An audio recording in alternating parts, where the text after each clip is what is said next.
자, 대한유화 보도록 하겠습니다. 자, 이 대한유화는 대표적인 전쟁 피해주라는 얘기를 드린 바 있습니다. 뭐 대한항공 같은 종목들도 있을 수 있을 텐데요. 이 종목이 이제 가장 대표적인 전쟁 피해주죠. 앞쪽에도 자, 제 체크해서 이렇게 설명드린 바 있죠. 중동전 전쟁 가장 대표적인 수혜주. 그 앞쪽에선 저쪽에서 이제 쭉쭉쭉 얘기되는데요.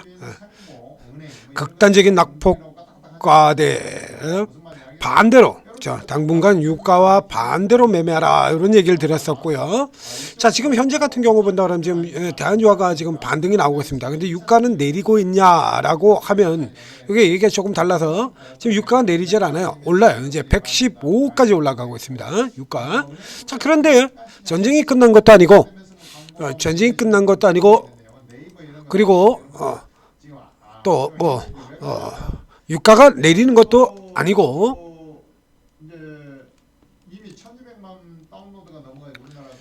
자, 선물 살펴보려 이제 잘 안 나오네요.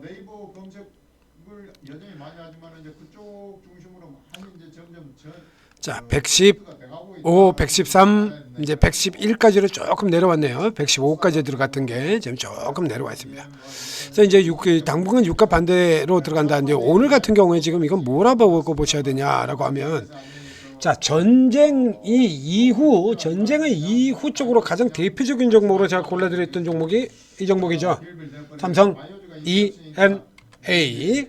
자, 이 삼성 E&A 같은 종목들, 그다음 뭐 저 앞쪽에 이제 앞에도 종목이 나갔습니다만 대림산업 같은 종목들, DLENC 같은 종목들, 삼성 E&A 같은 종목이 가장 대표적인 전쟁 후를 보는. 결국에 트럼프가 한 번 더 때려갔다면 이제 지상군 투입을 제외하고는, 자, 지상군 투입을 제외한다면 어차피 전쟁은 끝나게 되어 있다. 그래서 이제 이런 좋은 쪽에 얘기하면 그게 가짜라는 거. 트럼프가 그동안 거짓말을 그렇게 밥 먹듯이 했는데도 불구하고 여전히 계속해서 반응을 하고 있죠. 그래서 어쨌거나 이제 전쟁이 거의 끝을 가고 있다. 트럼프가 나오든지 아니든지. 그래서 애초에서부터 그렇죠. 이거 계속해서 끌고 들어가는 형태라 그러면 지금도 져요. 이제 지금 같은 경우는 미국 같은 경우는 하원은 공화당이 거의 내준다가 기정사실화되어 있고요. 지금 미국 같은 경우에 행정부와 그다음에 의회, 상원, 하원 모두를 다 공화당이 다 쓸어서 다 가지고 가고 있죠. 우리 쪽에 뭐 국회하고 자, 행정부 민주당이 다 가지고 있는 것처럼 미국의 경우는 공화당이 상원, 하원 다 가지고 있습니다. 여기서 이제 해보나 마나 하원은 졌다요. 하원은 졌고, 그럼 이제 상원이라도 기존에 그랬던 것처럼 그전에는 항상 하원은 민주당이 우위, 상원은 공화당이 우위 이런 식이었어. 그러니까 상원은 그대로 가져가야 되는데 이거 지금 이런 식으로 끌고 간다면 상원도 다 내주겠다. 그러면 트럼프라도 그냥 곧바로 힘이 쫙 빠질 수가 없죠. 의회에서는 매번 다 걸고 넘어질 테니까. 뭐 이런 과정들은 뭐 우리 이전에도 많이 봤습니다. 우리 쪽에서 우리 행정부와 국회가 서로 반대로 놓을 경우에 어떻게 되는지 그럼 우리 이미 많이 봐서 아시지 않습니까? 그럼 이제 의회에서 저렇게 계속 걸면은 그래서 우리 앞선 정부 같은 경우에서 이건 마음에 안 든다 그래서 결국에 가장 극단적인 이런 흐름까지 들어갔었잖아요. 그러니까 이 케이스가 이렇게 들어가게 되면 우선 트럼프 자체가 안 돼요. 트럼프가 아무리 또라이라도 그것까지 모르는 건 아니죠.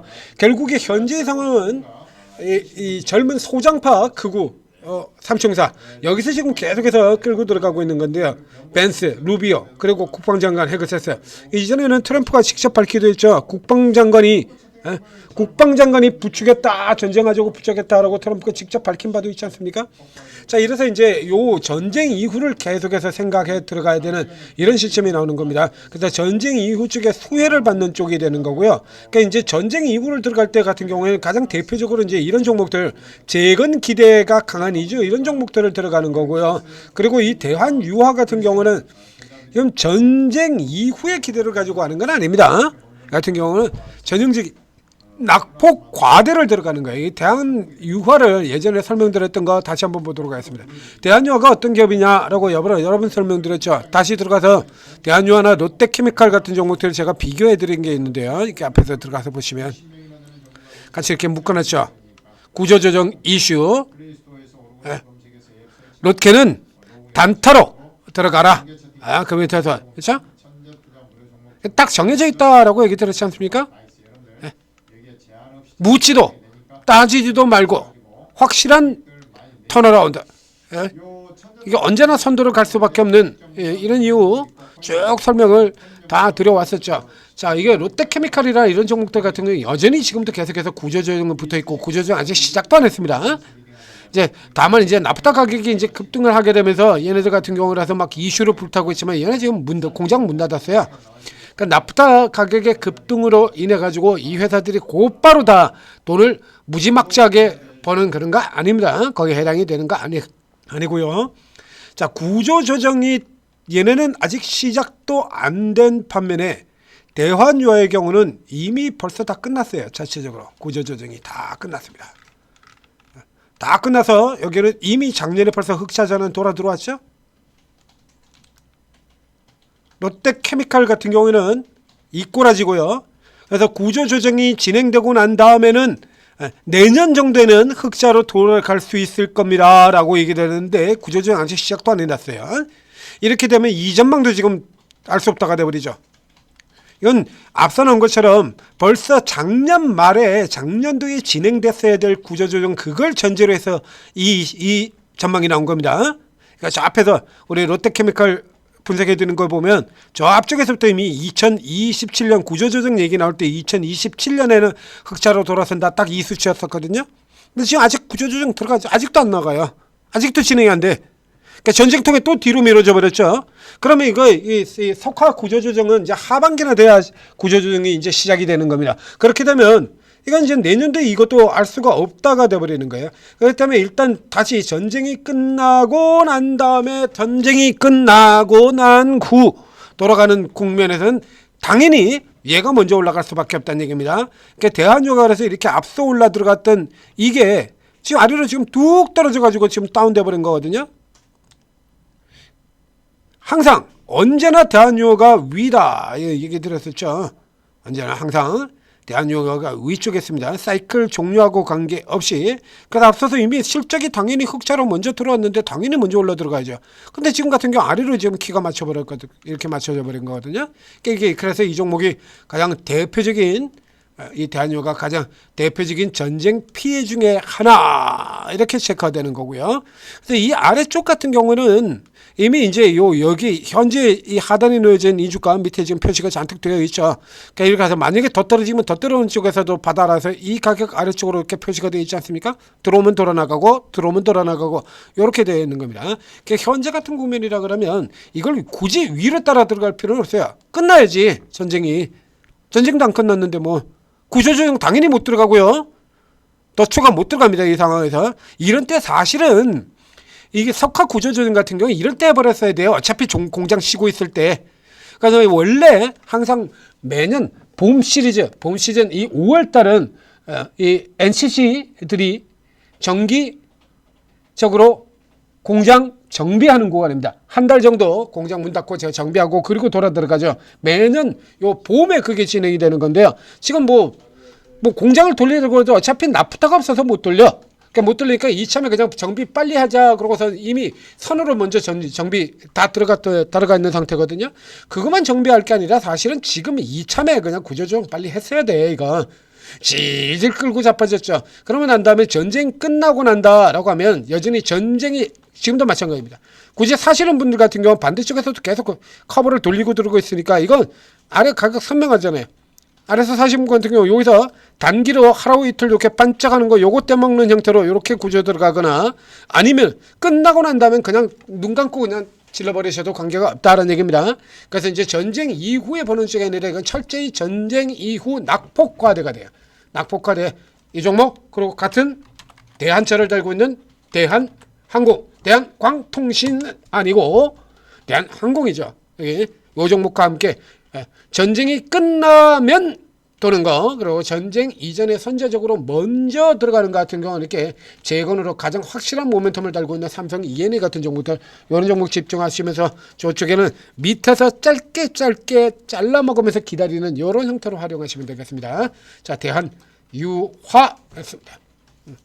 전체투자TV 구독, 좋아요 눌러주시고 그리고 오르고 들어가시면 지금 이런 종목들 같은 경우 잘라먹게 들어가는 종목들 같은 경우도 굉장히 많죠. 지금 현재 아직까지 우리 지수가 위로 되찾지는 못하고 있습니다만 내려가는 건 계속해서 방어하고 막아세우고 있지 않습니까? 여전히 ETF 쪽으로 자금들 많이 들어와서 기관들도 계속 이어져서 들어오고 있고 개인들도 계속해서 들어왔다 나갔다 하고 있고 단타 성향이 조금 더 강해지기는 했습니다만 이 단타 성향이 강해졌다라고 해서 이 개인 투자들이 반드시 일치는 안 해요. 이게 부환을 통해서 잃는 거죠. 자, 지수 내려간다고 으악 그러고 팔아버리고 아주 또 종전 그러면서 말 한마디 되도 않는 살짝 뜯어보면 사실 전부 말도 안 되는 거였거든요. 트럼프 안 얘기. 말도 안 되잖아요. 이란하고 협상이 잘 되고 있다며. 이란하고 협상이 잘 되고 있는데 초토화시키겠다고? 그게 무슨 양면 전략이야. 개또라이 헛소리지. 근데 그걸 가지고서는 해석하고 싶은 대로 해석가지고 올라가지 않습니까? 당연히 떨어질 수밖에 없죠. 말 계속 바뀌잖아요. 지금도 말 바뀌고 있습니다. 지금 현재도 트럼프가 또 말을 바꿔요. 욕설 막 늘어놓고 있다가 오늘 내로 이란하고 협상 기대랍니다. 뭔 개소리냐고 이게. 이런 시장에서 이런 시장 같은 경우에는 이렇게 왔다 갔다 하는 시장이기 때문에 오히려 지수하고 반대쪽으로 들어가는 게 차라리 나아요. 어차피 트럼프 계속 물러섰다 겁쳤다 계속 물렀다 하잖아요. 자, 협박했다가 물러섰다가 협박했다가 물러섰다 협박했다가 물러섰다. 전쟁 이후 한 달 동안 말을 14번을 바꿨습니다. 트럼프가 말을 14번 바꿨어요. 즉 일주일에 최소 2번씩은 말을 바꾸고 있습니다. 그러니까 공개 다 죽이겠다 그랬다가 협상하자 그랬다가 계속 이러고 있잖아요. 근데 그 방향으로 계속 따라들이면 어떡하는 거죠? 그 방향으로 계속 따라 들어가시면 안 되잖아요. 내려가는 쪽에서 다 때려 팔았다가 올라가는 쪽에서 확 붙었다가 가지고 악 하나보다 하고 치고 가면 그 다음에 또 떨어지고 그래서 으악 그러고 때로 빨고 났더니 다음날 푹 하고 올라들고 이런 식으로 따라다니기만 해가지고는 돈을 못 버는 거예요. 여러분들 어떻게 해서 할 수 있냐. 이런 장세 속에서도 틈새들 나가는 종목들은 나가는 거고요. 그래 대한광통신 같은 종목들 보세요. 그런 거 파워로비스 같은 것도 순식간에 잘라먹기로 여러분들한테 더블 수익 내드리지 않았습니까? 매도까지 다 알려드렸잖아요. 풀로 다 제시를 다 해드렸죠. 파워로비스. 그래서 결국에 우리 목표가 설정드리고 매도까지 설명 다 드렸지 않습니까? 이제 다시 재공략 들어가야 돼 이거. 매도 벌써 다 나갔고요. 그 이제 재공략 표시해놨죠. 이제 다시 노립니다라고 하는 여기서 지금 또 째리고 있는 거야. 이런 거 지금 딱 만들어 드리면 지금 여러분들 전쟁하고 관계없이 오히려 돈을 더 벌지 않겠습니까? 자, 오르고에 들어오시면 이런 게 가능하다는 얘기죠. 오르고 적극적으로 활용하셔서 성공 투자하시기 바랍니다.